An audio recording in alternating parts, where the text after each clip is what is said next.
Think of a high performer that you really respect. And what is it that differentiates them from somebody who's just as capable and skilled? Quite often it is the drive, but it's also around their commitment and their learned skill of being comfortable, being uncomfortable. And one of my favourite books is Perform Under Pressure by Kerry Evans. And what he really spotlights is the importance of growth, and that if we really want to grow in our roles and we really want to achieve more in our lives, we really do need to learn to become comfortable being uncomfortable. So this session, you guessed it, is all around growth. It's around setting goals up for success with that growth factor. So growth factor is our third factor within the 4 factors that we believe are critical for setting up for goal success. So when we're looking at goals and we are asking people to step out of their comfort zone, and remember, growth never happens when you're inside your comfort zone. So when we step out of that comfort zone, we go into what we call our learning zone. And when we're in that learning zone, amazing things happen. But we also don't want to push people so far that they go into what we call the terror zone. And the terror zone is where that sense of absolute overwhelm occurs. And this is where we want to bring in our very first tip for you all. So tip number 1 is all about understanding the individual that you're working alongside and setting up goals for. So the growth goals need to be 100% aligned to where that person is. So really understanding what their capability is and also what their experience is. So when we're talking about capability and experience, we want you to have a think about where they are in their learning cycle. How new are they to the business, and how long have they been in that business or in that particular role? Because you could also have somebody who's just been promoted into it or moved into a new position. And then what we want you to have a think about is literally the degree of challenge when you're creating these stretch goals with someone or growth goals, the degree of challenge that actually sits there for that person. Is this going to stretch them beyond where they've ordinarily operated, but actually still be achievable?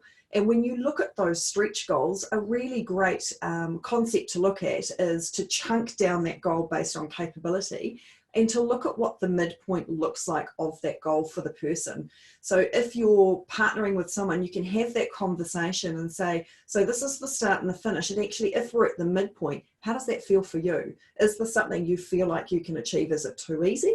Or do you think it's too difficult? And what are we going to do differently? So tip number 1, really understand where that person is and align that growth goal to where they are in their development cycle.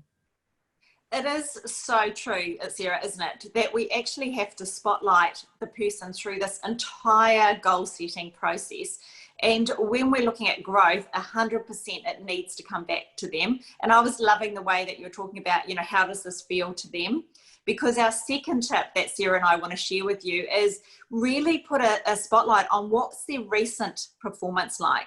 Not what it's been over a long term, but over their recent side, because that will flag to you where their capacity and their capability is right here, right now. So if we look at their recent performance and you've got somebody who has been an absolute high achiever, they're nailing everything out of the park and they're doing so well, quite often we have a tendency to overload them and we just give them more and give them more. And we don't actually stop for a moment, celebrate that success, but we also don't actually check in with them to make sure that before we give them another big growth goal, that they have the capacity and that willingness to go on to that next stage. And conversely, when we're checking in with people that are achieving and winning right here, right now, there'll also be people that might be struggling, or they might be in their recent performance not really nailing what they wanted to achieve.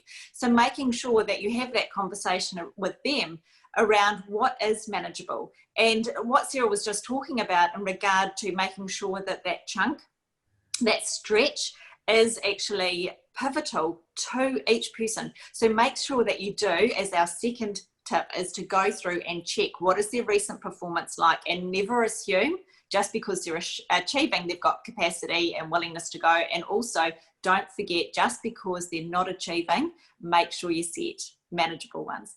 And our third tip that we would like to have with you is around resourcing.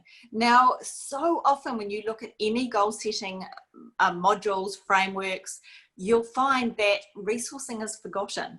We get it specific, we make sure that we've got everything all planned out. But what we don't do is actually enable that person to achieve success. So we say, right, see you later, we've written it down. But what we haven't done is say to them, okay, based on what we're wanting you to achieve here and what we've agreed together, what resource and what do you need? Maybe they need development. Maybe they need some upskilling, and maybe they could buddy up with someone. Maybe it's a time. Maybe they need to delegate some work or block time in to their diary. And it may sound simple, but when someone's got something new to do, they'll go back to their comfort zone. So you quite often need to guide them and say, lock it into their diary. Maybe it's a budgeting issue. Maybe they need some budget to be able to do that. So look at the resourcing and availability, where it be people, time, budget, or anything. Wrap that around. And we all know what it feels like when we have those amazing stretch goals in place. You know, that sense of excitement and anticipation and energy and buzz that they create. It really helps foster that sense of self-belief in people and confidence as well. And that also comes from their sense of achievement and feeling like they're winning. And that's what we want for everybody in our teams, for ourselves, and of course the whole business. So just to recap quickly, our top 3 tips is to tailor those growth goals to the individual. Tip number 2, consider their recent performance. Have a look at the successes they've had, or where they're going to need some support and additional help if they're not meeting the goals that are already in place. And third, and certainly not least, is around the resources, as Kirsten just spoke about. Think about budget, extra time, whether there's work that needs to be removed from the person, whatever that might look like, but build that into that important collaborative conversation.